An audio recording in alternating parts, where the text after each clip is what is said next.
morning, true crime friends. How you doing? Our true crime mascot is here this morning. Holly, say good morning. Look, her feet are very wet and she's all over me. She's not giving me any peace this morning. But look, we need to talk true crime. I'm gonna need you to sit down so we can talk about the true crime. Okay, so look. Court TV is calling this case the state of Iowa versus Alex Jones. Me personally, child, I'm calling this the sister wife unalive trial. And let me tell you what happened. This is part 2 of this case. If you missed part 1, go over in the playlist. A link to the playlist for this case will be in the description. But let me just give you a very brief overview. Over there in Iowa, a postman found an unfortunately unalive body over in a ditch. And he was like, oh, that looks terrible. Boop, boop, boop, boop, boop. Hello, other postmen, can you come and look? Because they don't pay me enough to be looking at maybe mannequins, maybe unalive bodies. P.S. It's never a mannequin. I don't care what happens. It's never a man. If you find a mannequin out in the wild, it's one of your friends and neighbors. I'm just letting you know. But look, first, like this video, subscribe to the channel. Let me tell you what happened in court day 2. You need to understand about this case. Normally, court TV, or law&crime, or whoever, they just play the case, and then we watch it, and then we look and we judge them harshly, right? Because that's what we do over here at Gossip Rumor and Innuendo LLC. But in this particular case, the court has embargoed the case. That means they record everything and then they make you wait 24 hours before you can air it on the TV or on the YouTube or wherever you're going to air it. And I'm just like, I don't know how I like that. Turns out I love that, because what happens is court TV or law&crime or whoever, they edit out all the nonsense. Oh, all them breaks, and somebody needs to yawn, and somebody has to go tinkle or whatever. They edit all that out. So 8 hours of court footage is all boiled down to like an hour, hour and a half. And then I can listen to it on my headphones at 2x. And so then it's done in like 15 minutes, an hour, something like that. So look, this is what happened on day 2. Day 2. I mean, they had police up there like, we went to the house and it was bullet holes everywhere or whatever. And we questioned the sons. They called to the stand the friends of the accused. Now look, these people are better friends than I would be. They had this little friend up there and she was like, I was there. See, what had happened was we was all hanging out at the bar. We was having some beers or whatever. And then my good friend over there, Alec, the defendant, got a phone call from his mama. And he was like, wait, mom, hey, ma, how you, wait, what? He did what? He did what? Okay, I'm on my way. Click. Can y'all give me a ride to my house? And so the friends, all of whom were, according to them, sitting there in court, they were like, I just sipped the edge of a beer, and so I was really not intoxicated. In reality, they was probably all real intoxicated, in my opinion. I don't have no facts. You're not here for facts anyway. So they drive Alex to his house, and Alex goes in the house to talk to his daddy. Now, there was a male friend and a female friend. The male was the driver. The female was just like riding shotgun or whatever. And so I was like, okay.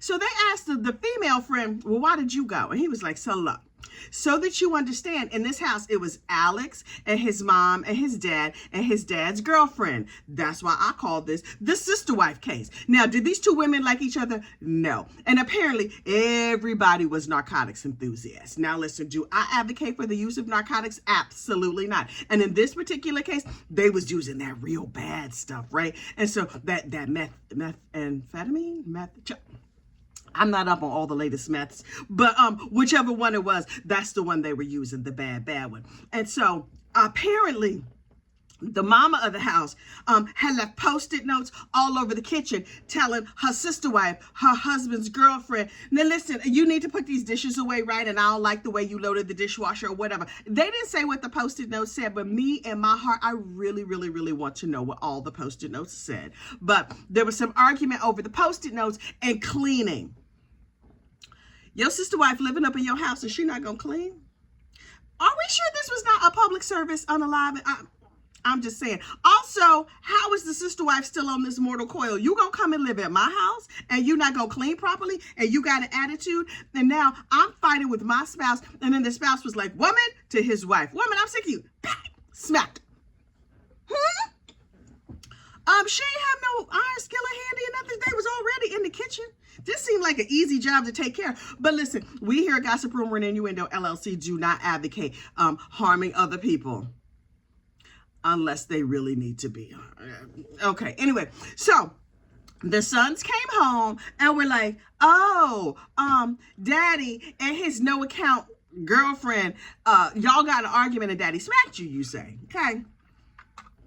So they had a discussion with daddy that ended in a hail of gunfire. Now, there was like 7 or 8 shots fired. According to mama, she had gone upstairs and she had gone to sleep and she didn't hear nothing. Ma'am, with all due respect, I think you a lying sack of sugar. But what do I know? Maybe you are a heavy sleeper. Maybe the narcotics or the alcohol or the whatever caused you to be incredibly tired. So you ain't hear them 7 shots. Even though the people sitting outside in the car heard the shots. The Ring camera across the street heard the shots. Everybody in the neighborhood heard the shots. But you were there in the house, the very small house. But you slept through it. Okay. So daddy was unfortunately unalive there on the floor. And we don't know what happened. Was it a back and forth between the sons or whatever? The girl who was sitting in the car they were like, well, why did you come? Because you was not needed. Old boy over here was driving his friend Alex. Why did you come? The female friend said, now this is how you know this girl is a good friend. She said, well, I came in case, the girlfriend, Caitlin, the sister wife, in case Caitlin jumped in and started windmilling on my friends. What they got to do with you, sis? What they got to do with you? She was like, because I love them and I would not want to see them fighting a girl. And so I came in case I needed to fight the sister wife. You did what? How much alcohol had you had? Me personally, I cannot imagine a circumstance. Even as a 21-year-old, because she was 21, 22, she was pretty young. I cannot imagine a circumstance where I'm like, wait. Your daddy's sister wife sometimes gets out of pocket, and I would hate to see you smacking her up. So let me go, and so I can do the smackation, so you don't have to do the smackation. No. Will I mind your business? Yes, I will. Do I want to know every single thing that happened in that house?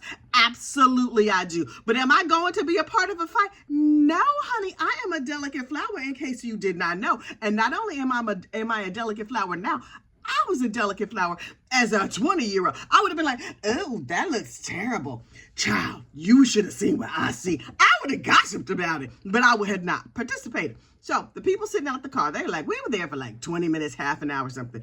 We hear a hail of gunshots. And then our friend who went in to talk to his daddy comes running out and he's crying and he's very upset. And they were like, what happened? And he said, I had to do it.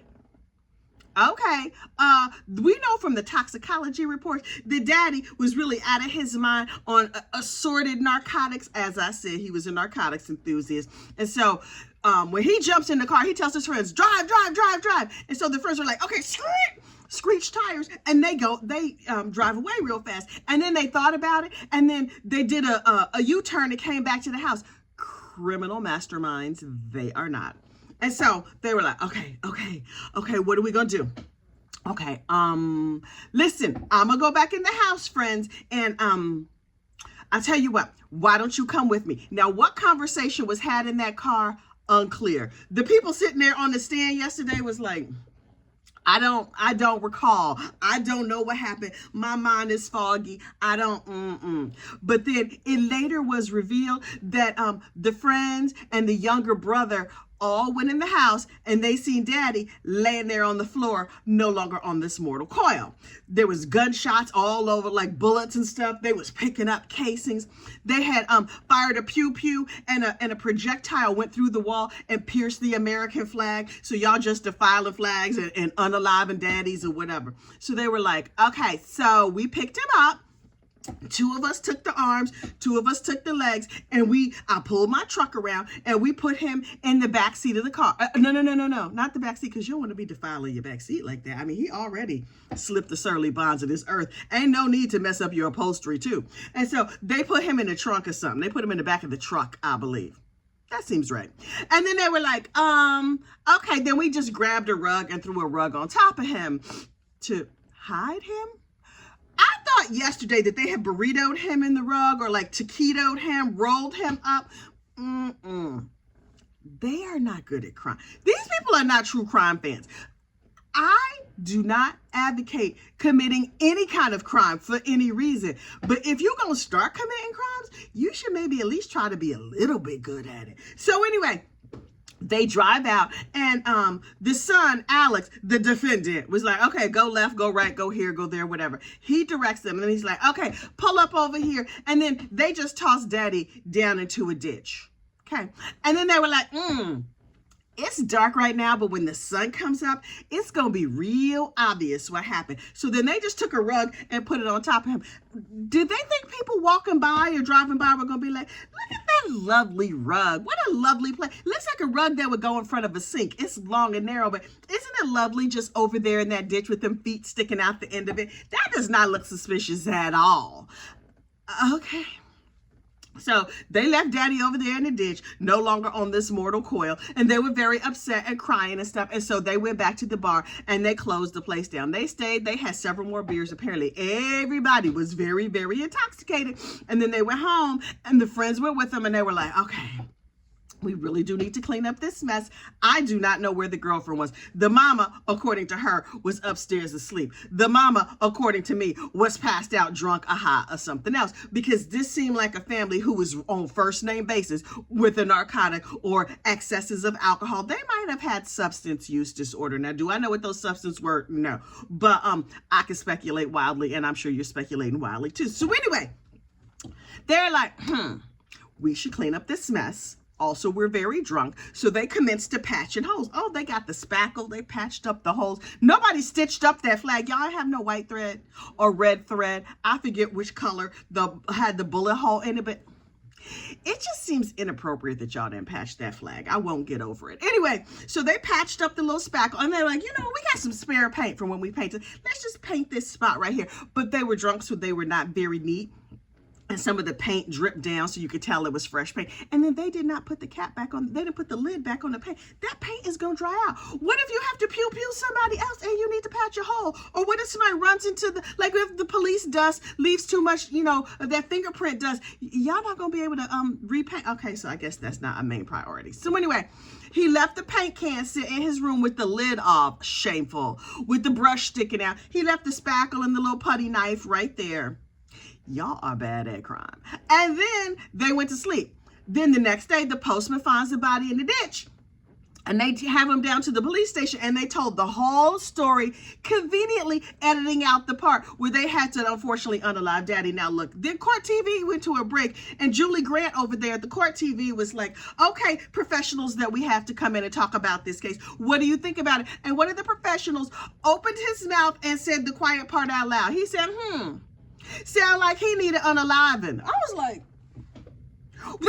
listen, we learned in one of these other cases from one of these esteemed judges that we are not allowed, we meaning the humanity is not allowed to commit public service unalivings. But over there on the court TV, it was like, Well, I think what he said was his defense is probably going to be he needed unaliving. Okay, I didn't know we were saying stuff like that out loud. Now, are there people looking at some of these cases? I'm like, that's a public service unaliving if I ever seen one. But in this particular case, we just saying, I guess it's when they thinking nobody's watching this case. Well, I'm watching this case, and I'm up here on the tubes of you gossiping about it every morning. So I see y'all court TV, and I agree. So anyway, they call the kids in. Kids. One kid was 21. The other one was like 25, 26. They're like, hey, we found your daddy over there in a ditch with a rug on him. And they was like, I wonder where that rug went. No longer on this mortal coil, you say. This is the thing that cracked me up. They showed the police video of them informing him that his father had slipped the surly bonds of this earth. Now listen, sir, if you're good at crime, you should be like, what? Oh my God. You should be clutching all your pearls. They said, we found your father. He said, okay. They said, he has passed away. The boy was like, And they were like, I'm sorry for your loss. And he was like, do y'all have coffee? I mean, he didn't say, did y'all have coffee? But he had zero, like nothing. His face did change, his attitude. There was no tears. There was no nothing. Total silence. I was like, sir, I'm going to need you to watch a Lifetime documentary or a Lifetime movie, at least one, before you be out here committing public service unalivings. Look, what about Alex Murdaugh? Alex Murdaugh cried and cried. Well, he made crying noises, and he had all kinds of fluids coming out of his face. This boy was just like, okay, so what you want from me? And I was like, oh, okay. So they arrested him and they took him down, and then they were like, well, who helped you? He was like, I don't know. So they, went back and did the complete investigation. That's how they found the two friends, the female friend who was going to help beat up the sister wife. Girl, you're doing too much. You stay out of it. You're doing too much. Then they found the friend who was the driver of the car, and everybody lied. They was like, we don't know nothing. Those some good friends. I'm not saying you should not help out law enforcement where possible, but what I'm saying is them some good friends. Their friends was like, I was not driving the maroon car. I was driving the black car. I was not there. Is my name even Sam? I don't even know. Like, they lied about everything. And then ultimately, this kid was like, well, my stepdad told me, look, you could be charged as an accessory after the fact. So just go up there and tell the parts of the truth that will get your friend off without incriminating yourself. Now, that's not what he said on the stand, but that's what I heard when he was talking. He was like, my stepdad encouraged me to tell the truth. And I was like, right. Tell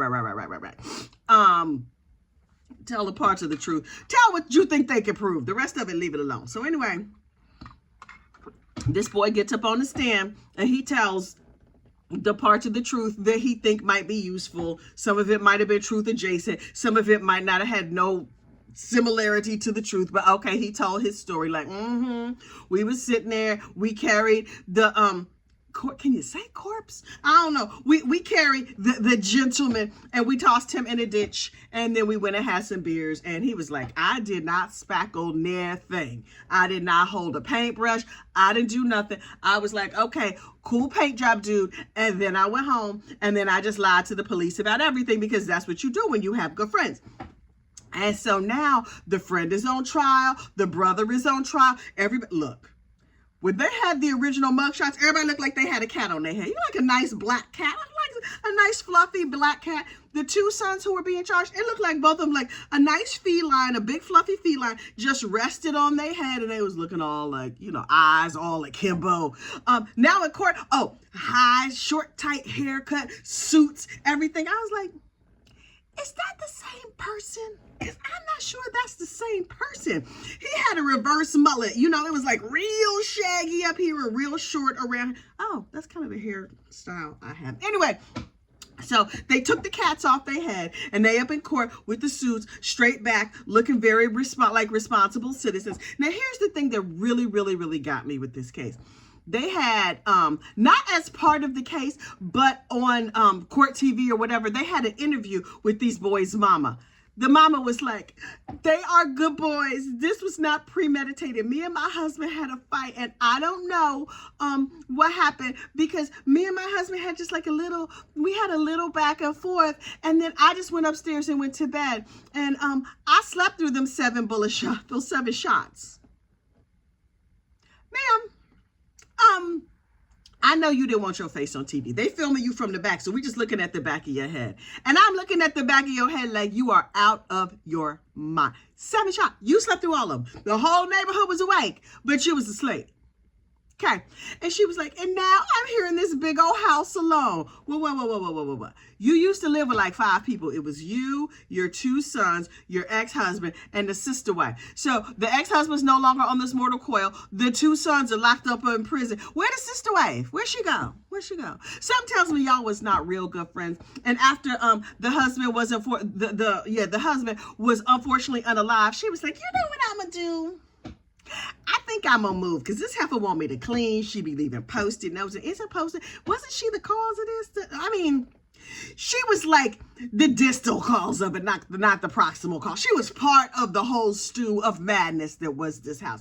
So everybody rested. We're going to see what happens in court today. This is supposed to be a short trial. And as soon as this trial wraps up, we're going to be on over to Robert Tellis. You know the case of Robert Tellis, what state was that? Ooh, Utah? No, Nevada. The state of Nevada versus Robert Tellis, child, the world's worst boss. Check out the Robert Tellis playlist if you have not got caught up on him, because he is a whole mess. In the meantime, tomorrow morning, I'm going to have the rest of, I think we will probably be wrapping up the state of Iowa versus Alex Jones. Alex, my man. Your defense has not put on a case yet, but I feel like this was a public service unalive. Even the man on court TV said it. Now, might you get some time? Because you're not supposed to be full of your daddy, full of lead. But sometimes you got an ain't-ish daddy. And you should not pew-pew people and then try and hide it. Especially hide it doing a very terrible and bad job. But, I'm just saying. You might have demonstrated a consciousness of guilt with the throwing of the rug over your daddy and leaving him in a ditch someplace. But I'm not in charge of the judicial system. We're going to see what the courts have to say. In the meantime, like this video, subscribe to the channel, and I will talk to you tomorrow. Bye.